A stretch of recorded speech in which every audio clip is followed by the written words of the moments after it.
सन 1800। यह वो दौर था जब देश में मराठा और मुगल सल्तनत बिखर रही थी और अंग्रेज भारत में अपनी जड़ों को मजबूत कर चुके थे। यह वो दौर था जब अफगानिस्तान से लेकर म्यांमार तक एशिया के सबसे बड़े हिस्से में सिर्फ भारत ही भारत हुआ करता था।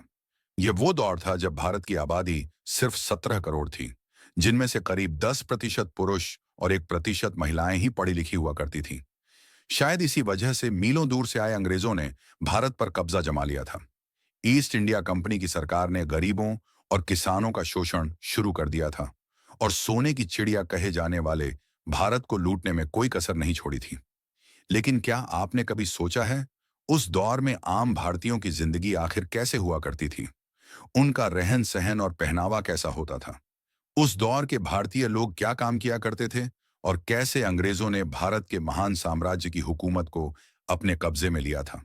अगर हाँ, तो आज का वीडियो आपके लिए खास है, क्योंकि आज हम सन 1800 के दौरान अखंड भारत के इतिहास से पर्दा उठाएंगे, जिसे ज्यादातर स्कूलों और कॉलेजों में पढ़ाया नहीं जाता है। लेकिन उसके पहले आप वीडियो को लाइक और चैनल को सब्सक्राइब कर दीजिए। सल्तनत और हुकूमत। 16वीं शताब्दी की शुरुआत में जब अंग्रेजों ने भारत में दस्तक दी, तो शुरुआत में उनका उद्देश्य सिर्फ यहां व्यापार करना था। लेकिन जब देश के कई महान राजा उनकी मीठी बातों के शिकार नहीं हुए, तो उन्होंने इस महान देश की सत्ता पर ही कब्जा करने का फैसला किया।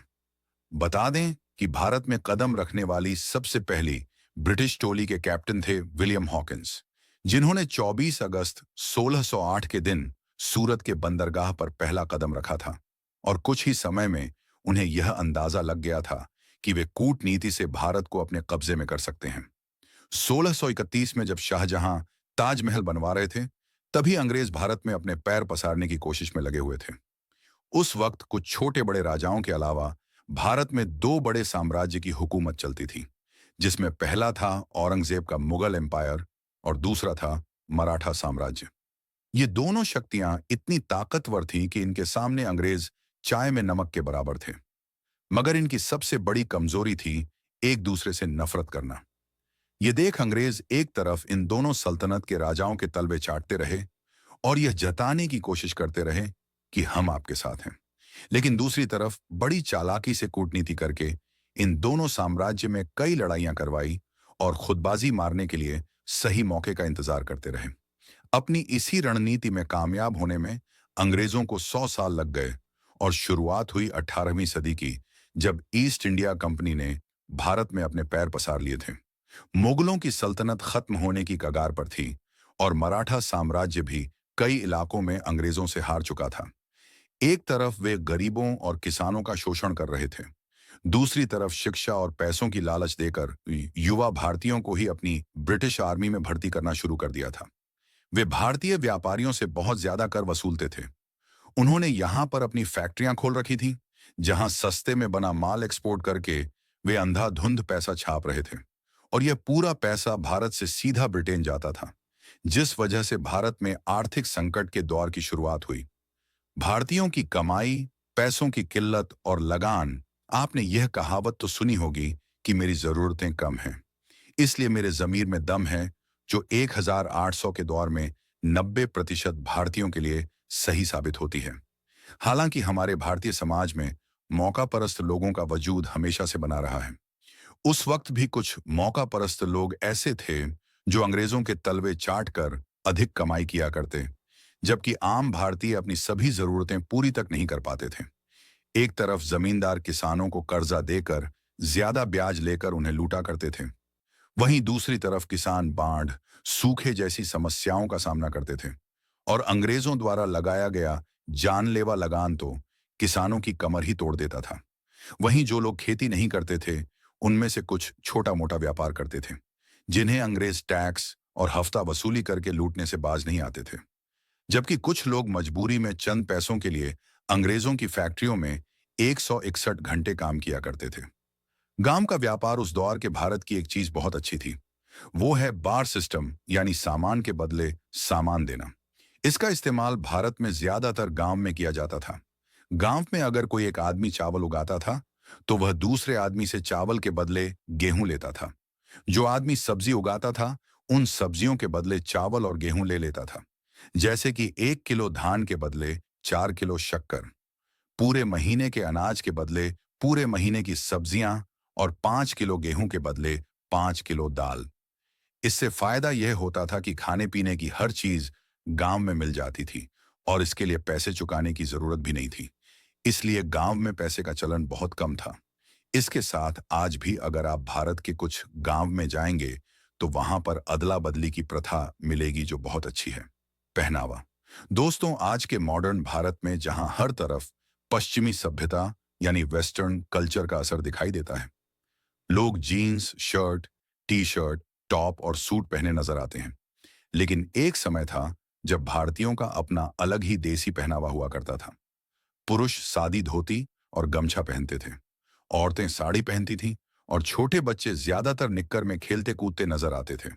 कुछ लोग धोती और कुर्ता पहनते थे, जबकि कुछ बड़े जमींदार ही अंग्रेजी पहनावा यानी जीन्स और शर्ट पहनते थे।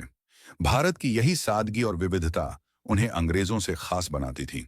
यहां तक कि आज भी राजस्थान और उत्तर प्रदेश में रहने वाले कुछ बड़े बुजुर्ग उस वक्त का सादा पहनावा पहनते हुए देखे जा सकते हैं।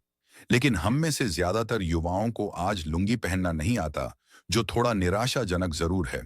व्यवहार, रहन सहन और काम धंधा। आज इंसान चांद पर पहुंच गए, मंगल ग्रह पर रोआ बह चुके हैं और फिर आर्टिफिशियल इंटेलिजेंस ने दुनिया को बदल कर रख दिया। लेकिन सन 1800 के आसपास भारत में टेक्नोलॉजी का कोई नामो निशान नहीं था। लेकिन हर भारतीय का जीवन सुकून से भरा था। बात करने के लिए तार से जुड़ा टेलीफोन तक नहीं था, लेकिन दिल से दिल का कनेक्शन मजबूत था। रिश्तेदारों से महीनों और कई सालों तक मिलना मुश्किल था, लेकिन मन में इज्जत और लगाव जरा भी कम नहीं था। और मिट्टी से बने घर भले ही कच्चे थे, लेकिन लोगों के दिल बड़े सच्चे थे।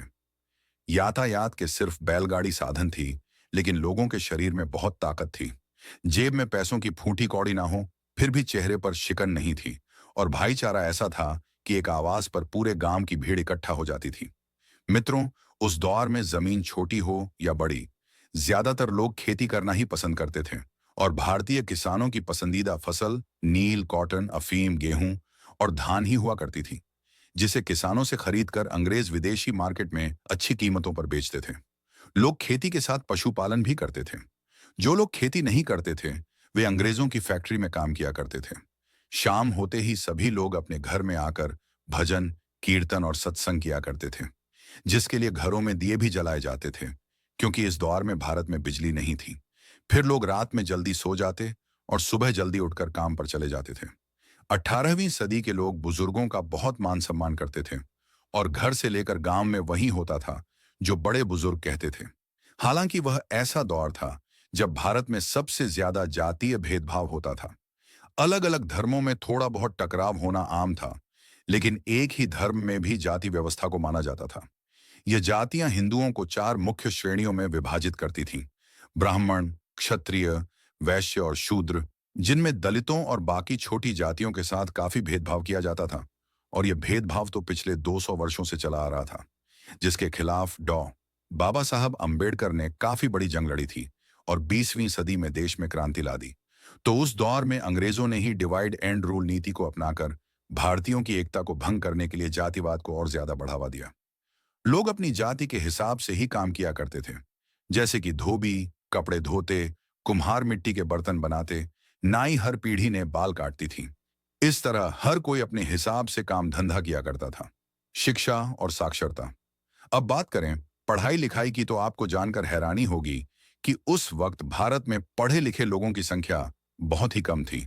देश में सिर्फ 10% पुरुष और 1% महिलाएं ही साक्षर थीं। हालांकि बिना पढ़ाई लिखाई के ही भारत में रहने वाले सभी लोग किसी न किसी काम में बहुत निपुण थे। कुल मिलाकर उस वक्त भारत की कुछ चीजें बेहद अच्छी थीं, तो कुछ बहुत खराब। कहीं पर लोग बहुत खुश थे, तो कहीं बहुत दुखी। लेकिन भारत हो या दुनिया का कोई भी देश, सदियों से संतुलन बनाए रखने के लिए कुदरत का यही नियम चलता आया है।